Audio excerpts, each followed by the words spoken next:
নবম শ্রেণীর ছাত্রছাত্রীদের প্রোগ্রেস টিউটোরিয়াল ইউটিউব চ্যানেলে স্বাগত।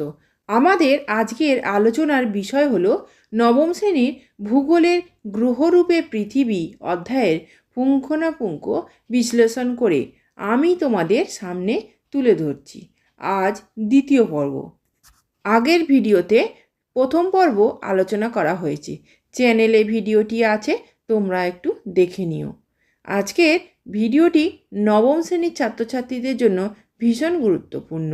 তোমরা ভিডিওটি কোথাও স্কিপ না করে পুরোটা দেখো।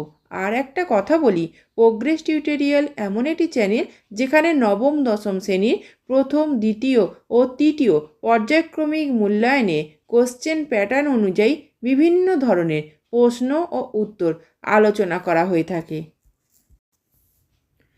এই ধরনের ভিডিওগুলি পেতে চ্যানেলটি অবশ্যই সাবস্ক্রাইব করে রেখো এবং বেল আইকন প্রেস করে অল নোটিফিকেশন অন করে রেখো। এছাড়া ভিডিওটিকে লাইক, কমেন্ট, শেয়ার করো। চলো আজকের ভিডিওটি শুরু করা যাক। আজকের আলোচনার বিষয় দেখো, মহাকাশ থেকে পৃথিবীকে সাদা ও নীল রঙের দেখায় কেন? উত্তরটি দেখো, গোলাকার পৃথিবীকে ঘিরে রয়েছে বায়ুমণ্ডলের চাদর। এই বায়ুমণ্ডলের মেঘে সূর্যের আলো পড়ে ঝকঝক করে। পৃথিবীর বাইরে থেকে বরফে ঢাকা পার্বত্য অঞ্চলগুলি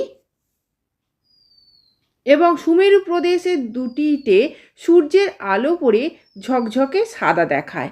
পৃথিবী বনভূমি অঞ্চল নীলাভ সবুজ রঙের, কৃষিক্ষেত্র এবং তৃণভূমিগুলোকে ফিকে হলুদ রঙের এবং মরুভূমি অঞ্চলগুলোকে রক্তাভ হলুদ দেখায়। পৃথিবীর বেশিরভাগ অংশই সমুদ্র জলে ঢাকা, তাই পৃথিবীর বাইরে থেকে তার বেশিরভাগ অংশকেই নীল রঙের দেখায়। এজন্য পৃথিবীকে নীল গ্রহ বলা হয়। পরের আলোচনার বিষয় দেখো, অভিগত গোলক রূপে পৃথিবী। যে গোলকের উত্তর ও দক্ষিণ দিক সামান্য চাপা এবং পূর্ব পশ্চিম দিক সামান্য ফোলা তাকে অভিগত গোলক বলে। পরের বিষয়টি দেখো, পৃথিবী কি একটি অভিগত গোলক? কি হবে উত্তরটি দেখো, বিভিন্ন পরীক্ষা থেকে জানা যায় যে পৃথিবীর আকার ঠিক গোলাকার নয়, বরং পৃথিবীর উত্তর ও দক্ষিণ মেরু কিছুটা চাপা এবং মধ্যের নিরক্ষীয় অঞ্চল কিছুটা ফোলা। পৃথিবীর আকৃতি তাই অনেকটা অভিগত গোলকের মতো, কিংবা অনেকটা কমলা লেবুর গড়নের মতো। পরের বিষয়টি দেখো, পৃথিবী অভিগত গোলক তত্ত্বের প্রমাণ। নিচের পরীক্ষাগুলি প্রমাণ করে যে পৃথিবী একটি অভিগত গোলক। একের দাগে দেখো, পৃথিবী নিরক্ষীয় ব্যাস ও মেরু ব্যাসের মধ্যে দৈর্ঘ্যের পার্থক্য। দুই দাগে পয়েন্ট দেখো, আবর্তনের ফলে গোলাকার পৃথিবীর মধ্যভাগ ফোলা ও মেরু অঞ্চল সামান্য চাপা হয়। পরবর্তী আলোচনার বিষয় হলো জিওডের ধারণা। পৃথিবীর আকৃতি অভিগত গোলকের মতো হলেও পৃথিবীকে যে একটি আদর্শ অভিগত গোলক বলা যায় না, তার কারণ সমুদ্রতল, পাহাড়, পর্বত এবং মালভূমি ভূপৃষ্ঠকে উঁচু নিচু, ঢেউ খেলানো এবং বন্ধুর রূপ দান করেছে। হিমালয় পর্বতের মাউন্ট এভারেস্ট পৃথিবীর উচ্চতম অংশ, আর প্রশান্ত মহাসাগরে গভীরতম সমুদ্রতলে অবস্থিত মারিয়ানা খাত এটি পৃথিবীর নিম্নতম অংশ। পৃথিবী পৃষ্ঠের এই উঁচু নিচু জায়গাগুলো অবস্থান সত্ত্বেও পৃথিবীর আকৃতিও এবড়ো খেবড়ো গোলকের মতো নয়। আসলে পৃথিবী একটা বিশাল গোলক হওয়ায় তার গায়ে পাহাড়, পর্বত, নদী, সাগর প্রভৃতি থাকা সত্ত্বেও পৃথিবী পৃষ্ঠ বেশ মসৃণ। পরে দুয়ের দাগের পয়েন্টটি দেখো, পৃথিবী থেকে সম্প্রতি যেসব কৃত্রিম উপগ্রহ পাঠানো হয়েছে তাদের দূর সংবেদনে ধরা পড়েছে যে পৃথিবী পুরোপুরি গোল নয়। পৃথিবীর ওপর নিচ কিছুটা চাপা আর মাঝ বরাবর কিছুটা ফোলা। দুয়ের দাগের পয়েন্ট দেখো, শুধুমাত্র দক্ষিণ মেরুর দিকই চাপা, উত্তর মেরু চাপা নয়। তিনের দাগের পয়েন্টটি দেখো, দক্ষিণ মেরু 20 মিটার অতি নিচু এবং উত্তর মেরু 20 মিটার অতি উঁচু।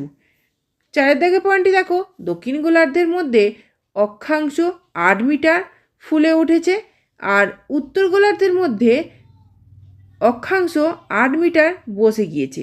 5 দাগের পয়েন্টটি দেখো, পৃথিবীর মধ্যভাগ খানিকটা স্ফীত, প্রায় 43 কিলোমিটার। এবারে দেখো জিওড কাকে বলে। কমলালেবু বা নাশপাতির সঙ্গে পৃথিবীর আকৃতি কিছুটা মিল থাকলেও আসলে পৃথিবীর আকৃতিকে অন্য কোনো আকৃতির সঙ্গে মেলানো যায় না। তাই বলা হয় যে পৃথিবীর প্রকৃত আকৃতি পৃথিবীরই মতো, যাকে ইংরেজিতে বলা হয় জিওড। পরের আলোচনার বিষয় দেখো, সৌরজগতের অন্যান্য গ্রহের সঙ্গে পৃথিবীর আকৃতির তুলনা ও সৌরজগতে পৃথিবীর স্বকীয় অবস্থান, মানুষের আবাসস্থল রূপে পৃথিবী। দেখো, সূর্যের আকর্ষণে আমাদের পৃথিবীর মতো অনেক ছোট বড় গ্রহ যারা সূর্যের চারিদিকে ঘুরছে তাদের একসঙ্গে সৌরজগৎ বা সৌর পরিবার বলে। তাহলে সৌর পরিবার কাকে বলে এখান থেকে তোমরা পেয়ে গেলে। এবারে দেখো সূর্যের পরিবার বা সৌরজগৎ কিভাবে গড়ে উঠেছে। পৃথিবী সহ 8টি গ্রহ, বিভিন্ন উপগ্রহ, অসংখ্য গ্রহাণুপুঞ্জ, ধূমকেতু, উল্কা, গ্যাস, ধূলিকণা, এই সব কিছু নিয়েই সূর্যের পরিবার বা সৌরজগৎ গড়ে উঠেছে। এবারে দেখো সৌর পরিবারের বহিস্থ গ্রহগুলি কি কি। দেখো সৌর পরিবারের বাইরের দিকে বহিস্থ গ্রহগুলি হলো বৃহস্পতি, শনি, ইউরেনাস ও নেপচুন। ভেতরের দিকে বা অন্তস্থ গ্রহগুলির নামগুলি দেখো। সৌর পরিবারের ভেতরের দিকের বা অন্তস্থ গ্রহগুলি হলো বুধ, শুক্র, পৃথিবী ও মঙ্গল। পরে আলোচনার বিষয় দেখো, সূর্য থেকে দূরত্ব অনুসারে 8টি গ্রহের পরপর নাম: বুধ, শুক্র, পৃথিবী, মঙ্গল, বৃহস্পতি, শনি, ইউরেনাস ও নেপচুন। এবারে দেখো কুলীন গ্রহ কাকে বলে। যে সমস্ত গ্রহ তাদের নিজেদের কক্ষপথে কোনো মহাজাগতিক বস্তু এলে তাকে সরিয়ে দিতে পারে তাদের কুলীন গ্রহ বলে। এবারে দেখো দূরত্ব অনুসারে বুধ সূর্যের নিকটতম গ্রহ এবং প্লুটো দূরতম গ্রহ। এবারে দেখো রাক্ষসের গ্রহ কাকে বলে।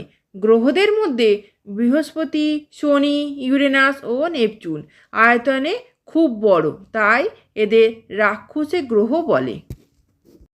এবারে দেখো বামন গ্রহ কাকে বলে। সূর্য থেকে দূরত্ব অনুসারে একসময় প্লুটোকে সৌরজগতের 9ম গ্রহ হিসাবে ধরা হতো, কিন্তু নিজের কক্ষপথে কোনো মহাজাগতিক বস্তু এলে প্লুটো তা সরিয়ে দিতে পারে না বলে 2006 সালে জ্যোতির্বিজ্ঞানীরা প্লুটোকে বামন গ্রহ আখ্যা দিয়েছে। আজকের আলোচনা এই পর্যন্তই।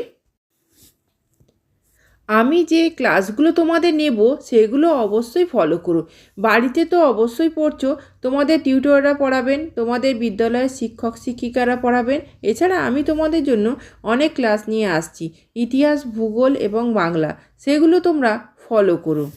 এই ভিডিওটি যদি ভালো লেগে থাকে তাহলে অবশ্যই লাইক, কমেন্ট, শেয়ার করো এবং চ্যানেলটিকে অবশ্যই সাবস্ক্রাইব করো। এছাড়া প্রোগ্রেস টিউটোরিয়াল ফেসবুক পেজটি লাইক ও ফলো করে রেখো। আজকের ভিডিও এই পর্যন্ত। ধন্যবাদ।